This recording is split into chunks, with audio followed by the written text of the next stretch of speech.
ശ്വാസം പുറത്തെടുത്ത് നിർത്തുകയോ അകത്തേക്കെടുത്ത് നിർത്തുകയോ ചെയ്യുമ്പോൾ. എല്ലാ ശ്വാസവും പുറത്തേക്ക് പോയി സ്വയം നിലയ്ക്കുമ്പോഴോ അല്ലെങ്കിൽ എല്ലാം അകത്തേക്ക് പോയി നിലയ്ക്കുമ്പോഴോ അത്തരം സാർവത്രികമായ നിശബ്ദതയിൽ ഒരുവന്റെ ഞാൻ എന്ന ബോധം അപ്രത്യക്ഷമാകുന്നു.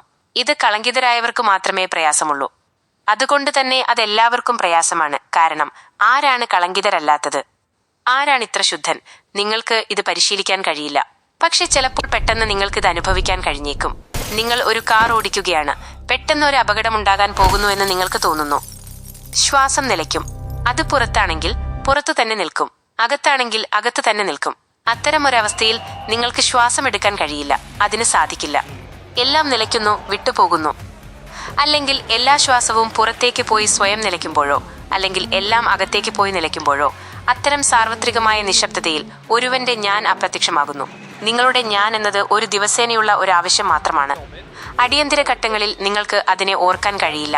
നിങ്ങൾ ആരാണ്? പേര്, ബാങ്ക് ബാലൻസ്, പ്രശസ്തി എല്ലാം അപ്രത്യക്ഷമാകുന്നു. നിങ്ങളുടെ കാർ മറ്റൊരു കാറിന് നേരെ പോകുന്നു. അടുത്ത നിമിഷം മരണമുണ്ടാകും. ഈ നിമിഷത്തിൽ ഒരു നിശബ്ദതയുണ്ടാകും. പെട്ടെന്ന് ശ്വാസം നിലയ്ക്കും.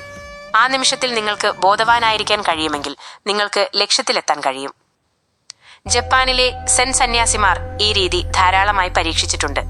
അതുകൊണ്ടാണ് അവരുടെ രീതികൾ വളരെ വിചിത്രവും അസംബന്ധവും അസാധാരണവുമായി തോന്നുന്നത്.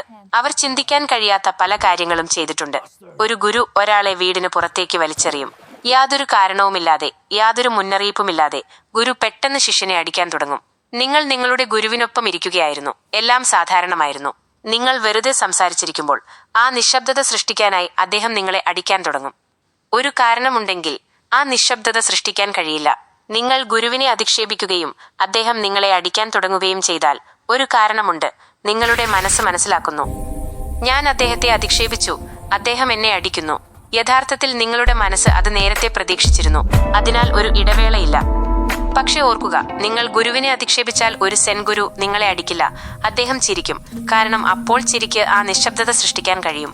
നിങ്ങൾ അദ്ദേഹത്തെ അധിക്ഷേപിക്കുകയും അസംബന്ധങ്ങൾ പറയുകയും ചെയ്യുമ്പോൾ നിങ്ങൾ കോപമാണ് പ്രതീക്ഷിച്ചത്. എന്നാൽ അദ്ദേഹം ചിരിക്കാൻ തുടങ്ങുകയോ നൃത്തം ചെയ്യുകയോ ചെയ്യുന്നു. അത് പെട്ടെന്നുള്ളതാണ്. അതിപ്പറയപ്പെട്ട നിശബ്ദത സൃഷ്ടിക്കും. നിങ്ങൾക്ക് അത് മനസ്സിലാക്കാൻ കഴിയില്ല. നിങ്ങൾക്ക് മനസ്സിലാക്കാൻ കഴിയുന്നില്ലെങ്കിൽ മനസ്സ് നിലക്കുന്നു. മനസ്സ് നിലക്കുമ്പോൾ ശ്വാസം നിലക്കുന്നു. ഏതു വഴിയായാലും ശ്വാസം നിലച്ചാൽ മനസ്സ് നിലക്കുന്നു. മനസ്സ് നിലച്ചാൽ ശ്വാസം നിലക്കുന്നു. നിങ്ങൾ ഗുരുവിനെ പ്രശംസിക്കുകയും അപ്പോൾ അദ്ദേഹം സംപ്രീതനായി എന്ന് കരുതുകയും ചെയ്യുന്നു. പെട്ടെന്ന് അദ്ദേഹം തന്റെ വടിയെടുത്ത് നിങ്ങളെ അടിക്കാൻ തുടങ്ങുന്നു. നിർദ്ദയമായി. കാരണം സെൻ ഗുരുക്കന്മാർ നിർദ്ദയരാണ്. അദ്ദേഹം നിങ്ങളെ അടിക്കാൻ തുടങ്ങുന്നു. എന്താണ് സംഭവിക്കുന്നതെന്ന് നിങ്ങൾക്ക് മനസ്സിലാക്കാൻ കഴിയില്ല. മനസ്സ് നിലയ്ക്കുന്നു. ഒരു നിശബ്ദത സൃഷ്ടിക്കപ്പെടുന്നു. നിങ്ങൾക്ക് ഈ തന്ത്രം അറിയാമെങ്കിൽ നിങ്ങൾക്ക് നിങ്ങളുടെ സ്വത്വത്തെ നേടാൻ കഴിയും. ഗുരു പെട്ടെന്ന് അടിക്കാൻ തുടങ്ങിയതുകൊണ്ട് ഒരാൾക്ക് ബുദ്ധത്വം ലഭിച്ചു എന്നതിന് നിരവധി ഉദാഹരണങ്ങളുണ്ട്. ഇതൊന്നും നിങ്ങൾക്ക് മനസ്സിലാക്കാൻ കഴിയില്ല. എന്ത് അസംബന്ധം! മറ്റൊരാൾ അടിക്കുന്നതുകൊണ്ടോ ജനലിലൂടെ പുറത്തേക്ക് എറിയുന്നതുകൊണ്ടോ ഒരാൾക്ക് എങ്ങനെ ബുദ്ധത്വം ലഭിക്കും? ആരെങ്കിലും നിങ്ങളെ കൊന്നാൽ പോലും നിങ്ങൾക്ക് ബുദ്ധത്വം ലഭിക്കില്ല. എന്നാൽ നിങ്ങൾ ഈ തന്ത്രം മനസ്സിലാക്കിയാൽ അത് മനസ്സിലാക്കാൻ എളുപ്പമാകും. പാശ്ചാത്യ രാജ്യങ്ങളിൽ പ്രത്യേകിച്ചും കഴിഞ്ഞ 30-40 വർഷമായി സെൻ വളരെ പ്രചാരത്തിലായി ഒരു ഫാഷൻ. എന്നാൽ അവർക്ക് ഈ തന്ത്രം അറിയില്ലെങ്കിൽ അവർക്ക് സെന്നിനെ മനസ്സിലാക്കാൻ കഴിയില്ല. അവർക്ക് അതിനെ അനുകരിക്കാം. പക്ഷേ അനുകരണം കൊണ്ട് പ്രയോജനമില്ല. അത് അപകടകരമാണ്. ഇവ അനുകരിക്കേണ്ട കാര്യങ്ങളല്ല. സെന്നിന്റെ മുഴുവൻ തന്ത്രവും ശിവന്റെ 4ാമത്തെ തന്ത്രത്തെ അടിസ്ഥാനമാക്കിയുള്ളതാണ്. എന്നാൽ ഇത് നിർഭാഗ്യകരമാണ്. നമ്മൾക്ക് ജപ്പാനിൽ നിന്ന് സെൻ ഇറക്കുമതി ചെയ്യേണ്ടി വരും. കാരണം നമ്മൾക്ക് മുഴുവൻ പാരമ്പര്യവും നഷ്ടപ്പെട്ടു. നമ്മൾക്കത് അറിയില്ല. ഈ രീതിയിൽ ഏറ്റവും വലിയ വിദഗ്ധൻ ശിവനായിരുന്നു. അദ്ദേഹം ദേവിയെ വിവാഹം കഴിക്കാൻ വിവാഹ ഘോഷയാത്ര വന്നപ്പോൾ ആ നഗരം മുഴുവൻ ആ നിശബ്ദത അനുഭവിച്ചിരിക്കണം. നഗരം മുഴുവൻ. ദേവിയുടെ പിതാവിന് തന്റെ മകളെ ഈ ഹിപ്പിക്ക് വിവാഹം കഴിച്ചു കൊടുക്കാൻ താല്പര്യമുണ്ടായിരുന്നില്ല. ശിവനായിരുന്നു ആദ്യത്തെ ഹിപ്പി. ദേവിയുടെ പിതാവ് അദ്ദേഹത്തിന് തീർത്തും എതിരായിരുന്നു. ഒരു പിതാവും ഈ വിവാഹത്തിന് സമ്മതിക്കില്ല. അതിനാൽ ദേവിയുടെ പിതാവിനെതിരെ നമ്മൾക്കൊന്നും പറയാനില്ല. ഒരു പിതാവും തന്റെ മകളുടെ വിവാഹം ശിവൻ അനുവദിക്കില്ല. പക്ഷെ ദേവി നിർബന്ധിച്ചു. അതിനാൽ അദ്ദേഹത്തിന് സമ്മതിക്കേണ്ടി വന്നു. അതൃപ്തിയോടെ, സന്തോഷമില്ലാതെ. പക്ഷെ അദ്ദേഹം സമ്മതിച്ചു. പിന്നീട് വിവാഹ ഘോഷയാത്ര വന്നു. ശിവനെയും അദ്ദേഹത്തിന്റെ ഘോഷയാത്രയും കണ്ടിട്ട് ആളുകൾ രക്ഷപ്പെടാൻ തുടങ്ങി എന്ന് പറയപ്പെടുന്നു. മുഴുവൻ ആളുകളും LSD, കഞ്ചാവ് എന്നിവ കഴിച്ചിരിക്കണം. അവർ ഹൈ ആയിരുന്നു. യഥാർത്ഥത്തിൽ LSDയും കഞ്ചാവും വെറും തുടക്കം മാത്രമാണ്. പരമമായ സൈക്കഡലിക് സോമ രാസ ശിവനും അദ്ദേഹത്തിന്റെ സുഹൃത്തുക്കൾക്കും ശിഷ്യന്മാർക്കും അറിയാമായിരുന്നു. ശിവനെക്കുറിച്ച് അറിഞ്ഞതുകൊണ്ടാണ് ആൾഡസ് ഹക്സ്ലി പരമമായ സൈക്കഡെലിക്കിന് സോമ എന്ന് പേരിട്ടത്. അവർ ഹൈ ആയിരുന്നു. നൃത്തം ചെയ്യുകയും അലറുകയും ചിരിക്കുകയും ചെയ്യുന്നു. നഗരം മുഴുവൻ ഓടിപ്പോയി. അവർ ആ നിശബ്ദത അനുഭവിച്ചിരിക്കണം. ഏത് പെട്ടെന്നുള്ള അപ്രതീക്ഷിതമായ വിശ്വസിക്കാൻ കഴിയാത്ത കാര്യത്തിലും ആ നിശബ്ദത സൃഷ്ടിക്കാൻ കഴിയും. എന്നാൽ ശുദ്ധർക്ക് അത്തരം കാര്യങ്ങളുടെ ആവശ്യമില്ല. ശുദ്ധർക്ക് നിശബ്ദത എപ്പോഴും അവിടെയുണ്ട്. ശുദ്ധ മനസ്സുകൾക്ക് പലപ്പോഴും ശ്വാസം നിലയ്ക്കും.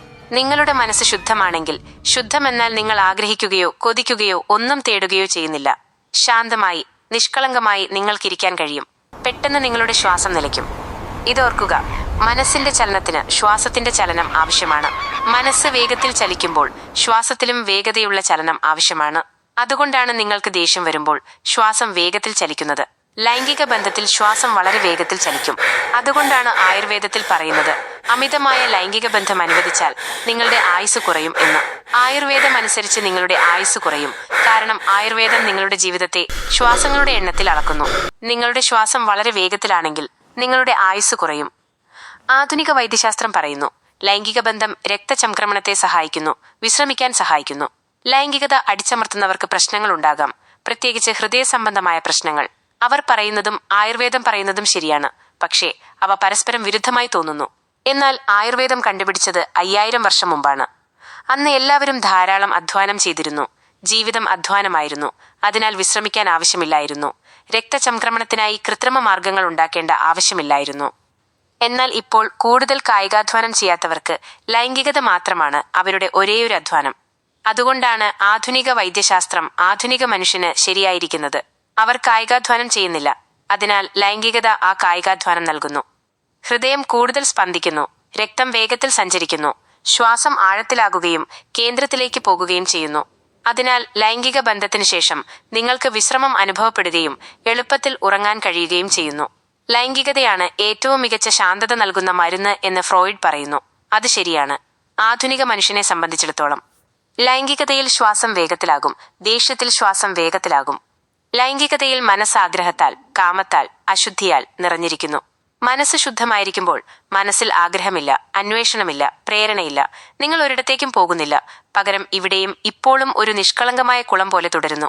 ഒരു ചെറിയ അല പോലുമില്ലെങ്കിൽ അപ്പോൾ ശ്വാസം സ്വയമേവ നിലയ്ക്കുന്നു. അതിന്റെ ആവശ്യമില്ല. ഈ പാതയിൽ ഞാൻ അപ്രത്യക്ഷമാകുകയും നിങ്ങൾ ഉന്നതമായ സ്വയത്തെ, പരമമായ സ്വയത്തെ പ്രാപിക്കുകയും ചെയ്യുന്നു.